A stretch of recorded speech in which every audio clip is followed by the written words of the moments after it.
Alhamdulillahi Rabbil Alamin. Wabihi nasta'inu ala umurid dunya waddin. Ashhadu an la ilaha illallah wa ashhadu anna Muhammadan abduhu wa rasuluh. Allahumma salli ala Sayyidina Muhammad wa ala alihi wa sahbihi ajma'in. Amma ba'd, faqad qala Allah subhanahu wa ta'ala fi kitabil karim wa huwa asdaqul qailin. A'udzu billahi minasyaitonir rajim. Bismillahirrahmanirrahim. Ya ayyuhalladzina amanu taqullaha haqqa tuqatih wa la tamutunna illa wa antum muslimun. Wahai orang-orang yang beriman, bertakwalah engkau kepada Allah dengan sebenar-benarnya takwa, dan janganlah kamu mati kecuali dalam keadaan beragama Islam. Wa qala idzan bismillahirrahmanirrahim. Ya ayyuhalladzina amanu dukhulu fis-silmi kaffatan wa la tattabi'u khutuwatis syaitan innahu lakum adu mubin. Wahai orang-orang yang beriman, masuklah engkau ke dalam Islam secara sempurna, dan janganlah engkau ikuti langkah-langkah setan, karena sesungguhnya setan itu musuh yang nyata bagi kalian. Wa qala idzan bismillahirrahmanirrahim. Innallaha wa malaikatahu yusalluna 'alan nabi. Ya ayyuhalladzina amanu sallu 'alaihi wa sallimu taslima.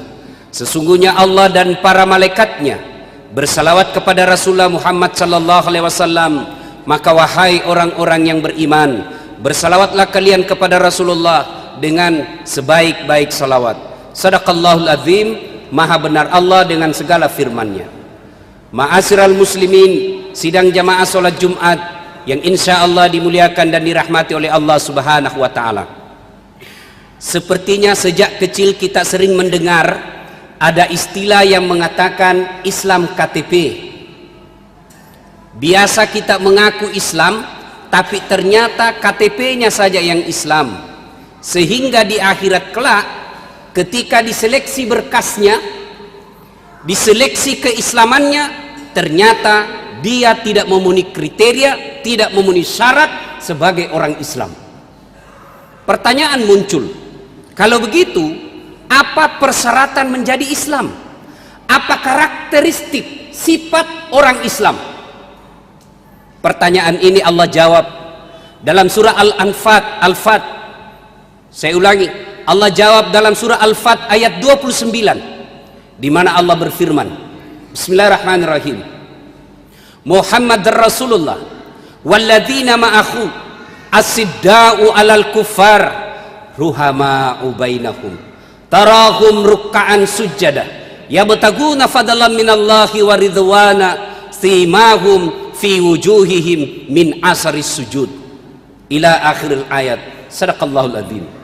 Sidang Jumat yang saya muliakan, ayat ini menginformasikan setidaknya ada 5 syarat yang harus kita penuhi kalau kita ingin disebut orang Islam.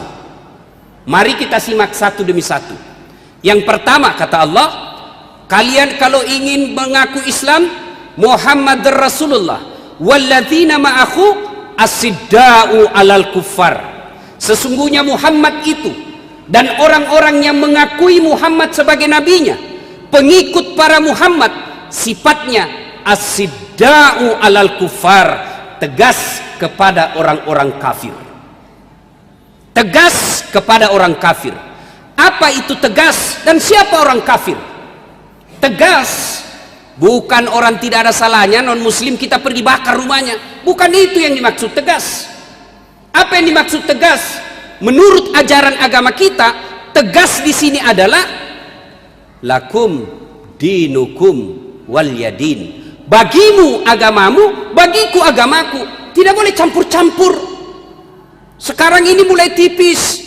Anak-anak muda kita Natal ikut, Imlek ikut, Tahun Baru Islam ikut. Akhirnya apa? Samar-samar tidak jelas agamanya. Lalu apa itu kafir? Siapa orang kafir? Menurut agama kita orang kafir adalah mereka di luar Islam. Inna dina indallahil Islam. Agama yang paling mulia di sisi Allah, agama Islam. Lain Islam, sesat. Keras Ustaz? Bukan keras, inilah yang disebut tegas. Tidak boleh campur-campur. Saya yakin insya Allah di masjid ini tidak ada yang ikut kebaktian, tidak ada yang ikut barangkali agama lain dalam ibadah. Tapi bagaimana mereka mengikuti ajaran-ajaran mereka? Satu, mulai kita lihat Pak, undangan pengantin, yang ngundang haji, gedungnya Islamic Center, ikut mengundang kadangkala ada ulama. Tapi apa yang terjadi dalam pengantin itu? Undangannya, laki perempuan belum ijab kabul sudah baku peluk. Budaya apa ini? Bukan budaya Islam. Banyak kita lihat itu. Belum ijab kabul berarti belum halal, sudah peluk-peluk pengantinnya di fotonya. Makna foto itu supaya ditahu siapa yang foto, siapa yang pengantin. Bagaimana caranya? Silakan foto, tapi jangan kasih baku pelui. Bagaimana caranya? Sebelah kanan laki-laki perempuan sendiri, sebelah kiri perempuan juga sendiri, lembaran berikutnya orang tua kedua mempelai. Ayo silakan. Apalagi kita mulai serempet-serempet, hilang batas kekafiran dan keislaman kita. Nama kita kadangkala sudah mulai tidak jelas mana Islam, mana non muslim. Yang pertama, kalau kita mengaku Islam, as-sidda'u alal kufar, tegas kepada orang kafir. Apakah tegas itu berperang-perang? Tidak. Rasulullah sepertinya sangat indah mengajarkan kita tentang toleransi. Suatu ketika Nabi duduk-duduk dengan para sahabat. Tiba-tiba ada jenazah diusung. Jenazah diusung, Nabi berdiri. Tadi Nabi duduk, Nabi berdiri. Sahabat komplain, ya Rasulullah, itu jenazah orang Yahudi. Yahudi? Iya. Dia manusia? Manusia. Ya, saya berdiri bukan menghormati agamanya, tapi menghormati sesama manusia. Itu boleh kalau seperti itu. Tapi berkaitan dengan akidah, tidak boleh campur-campur. Rasulullah ketika dihina diri pribadinya tidak pernah melawan. Diludahi, dikasih kotoran onta di depan rumah, dikasih duri, dibuat lubang depan rumah. Apa Nabi ajak perang? Tidak. Nanti Nabi ajak perang ketika apa? Akidah dan agamanya dihina, baru perang. Kalau kita tak balik Pak, agama tak dihina, biasa, ada ulama yang bela. Sekalinya pribadi tak dihina, baru kita mau perang. Justru Nabi pribadi dihina tidak jadi masalah, tapi ketika akidah dan agama kita dihina, barulah Nabi mengajak perang. Yang kedua, sifat orang Islam yang kedua menurut Quran, ruhama'u bainahum, kasih sayang kepada sesama mereka.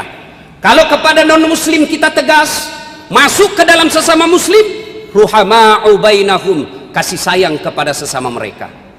Nah ini musim-musim pilkada Pak, mulai makin baku cambuk-cambuk lagi itu. Orang mau jadi wali kota, orang mau jadi gubernur, kita bersepupu baku musuh, kita bertetangga baku musuh. Jangan. Ruhama'u bainahum, kasih sayang sesama mereka. Bagaimana sesungguhnya kasih sayang sesama mereka? Contoh, begitu cantiknya persahabatan antara Umar dan Abu Bakar. Suatu ketika Umar datang menghadap kepada Nabi. Ya Rasulullah, saya mau mengadukan perasaanku ini. Kata Nabi, kenapa ya Umar? Begini ya Rasul, beberapa saat yang lalu saya ketemu sama Abu Bakar.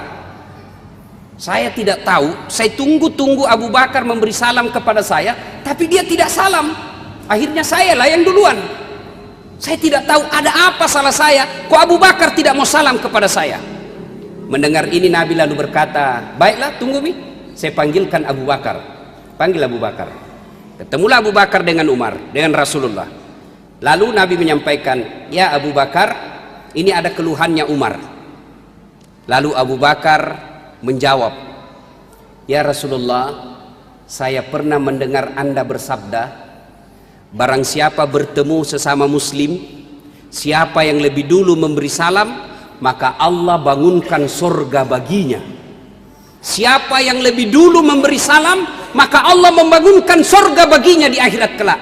Saya ingin surga itu lebih dulu diberikan kepada Umar. Biar nih saya tidak salam, biar saja Umar dulu yang memberi salam, supaya Allah bangunkan surga di akhirat kelak.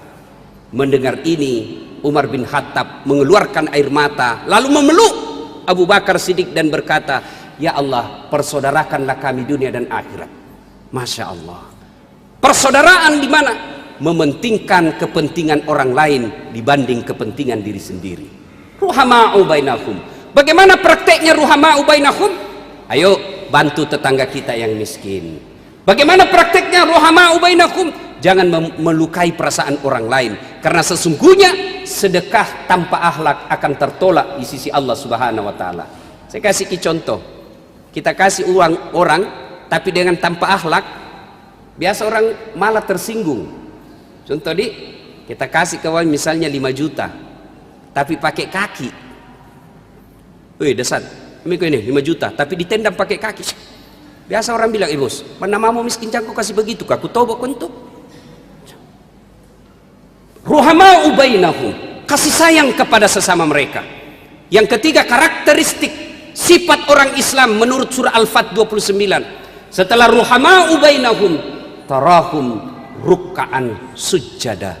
Kamu lihat mereka ruku dan sujud solat 5 waktu. Artinya apa? Kalau ada di antara kita mengaku Islam, bagus puasanya, bagus syahadat, bagus sedekahnya, tapi tidak mendirikan solat, mohon maaf, belum masuk kategori Islam. Saya selalu istilahkan solat itu ibarat barcode. Coba lihat Bapak kalau beli barang elektronik, kan itu ada barcode-nya, di scan.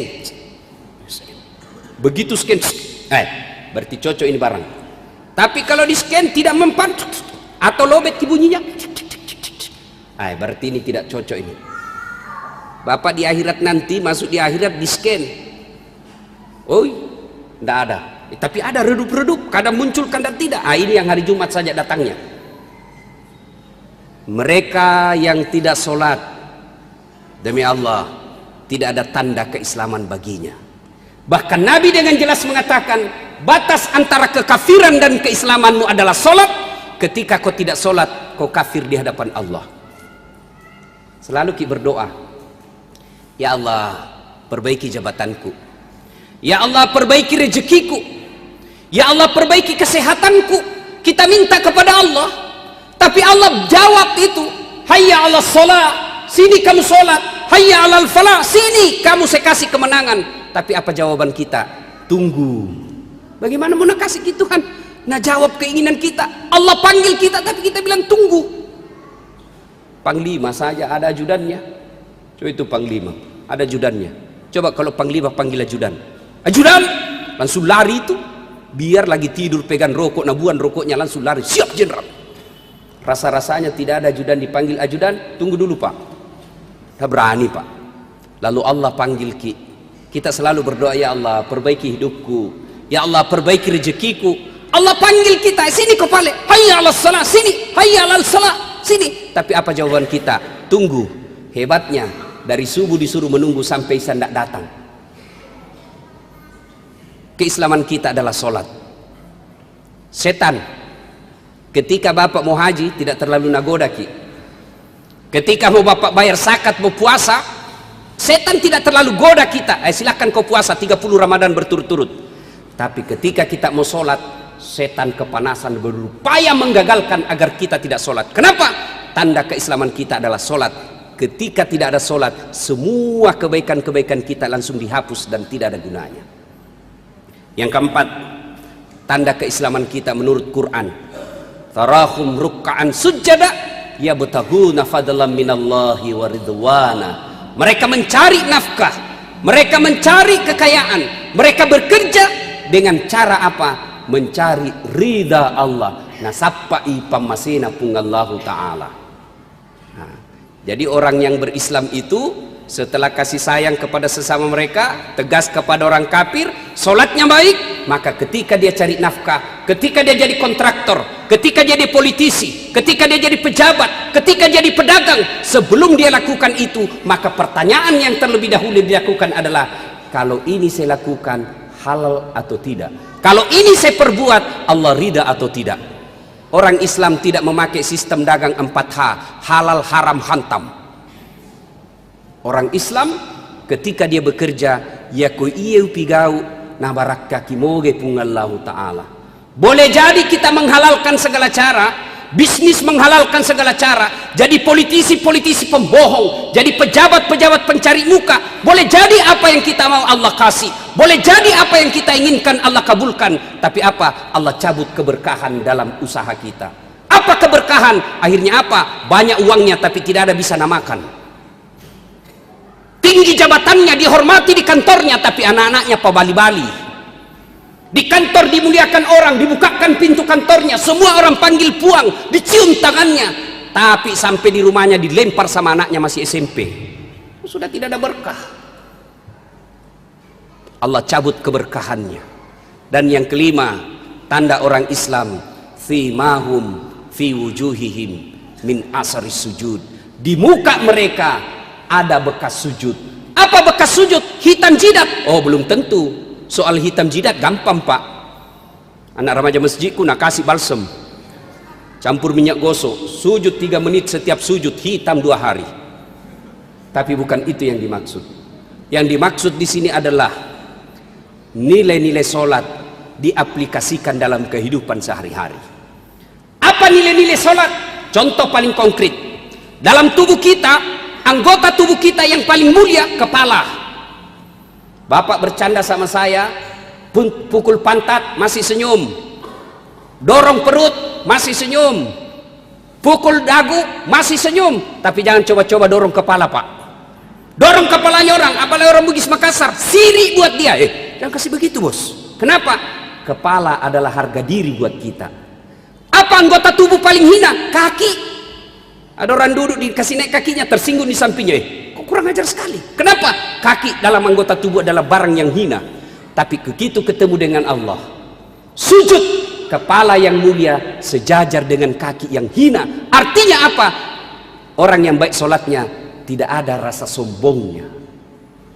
Apalagi orang yang baik sholatnya, apa itu sholat? Sabar. Coba kalau kita berjamaah, Pak, sabar ki. Imam mau panjang bacanya, mana mau capek maki. Tapi kalau belum pindah bilang Allahu Akbar, jangan ruku. Sabar. Ya mentang-mentang kita tentara tinggi pangkat yang di belakang, di depan imam pensiun, belum piruku kita, saya ruku duluan deh. Oh tidak. Artinya orang yang baik sholatnya, hidupnya sabar. Mana aplikasi kesabaran? Aneh bin ajaib, selesai sholat Jumat, tapi nilai-nilai kesabaran tidak ada. Coba mungkin lihat, mulai dari parkir kita, di jalan raya, tidak ada nilai-nilai kesabaran. Simahum fi wujuhihim min asari sujud. Di muka mereka ada bekas sujud. Inilah 5 tanda keislaman kita. Mari mi periksa mi diri tak masing-masing. Oh, saya baru 2. Alhamdulillah nakki 4 mi. Nakki baru 1. Segeralah sebelum ajal menjemput. Allah masih memberi kesempatan kepada kita. Allah janji kepada kita semua, wala ta'iasu min rauqillah. Ajakmu peturenu pamasiku. Selama ajal belum menjemput, selama itu Allah masih membuka pintu taubatnya. Dan hebatnya ini Tuhan kita, beda dengan manusia. Bapak tipu saya, datang minta maaf, apa saya bilang? Oke bos, saya maafkan kau, tapi jangan kau lagi lewat depan rumahku. Tapi Allah, banyak maksiat, banyak dosa yang kita lakukan. Wala ta'iasu min rauqillah. Jangan kau putus asa. Kau datang membawa dosa penuh langit dan bumi, ampunanku jauh lebih besar daripada dosa-dosamu. Kau datang dengan berjalan, maka aku menyambutmu dengan berlari. Allah Maha Pengasih. Kita datang membawa dosa penuh langit dan bumi, lalu Allah membalasnya, innallaha yuhibbul mutatahhirin. Innallaha yuhibbul, Allah cinta kepada orang-orang yang bertobat. Masya Allah. Sudah bawa dosa penuh langit dan bumi, lalu datang kita mengadu kepada Allah minta maaf. Allah merangkul kita dan mengatakan, innallaha yuhibbut tawwabina. Saya cinta kepada hamba-hambaku yang bertobat. Semoga ada manfaat. Demikian, lebih dan kurangnya mohon dimaafkan. Nun wal kalam yasrun billahi fi sabilil haq. Barakallahu li wa lakum wa izzil mu'minin. Innahu huwal ghafurur rahim.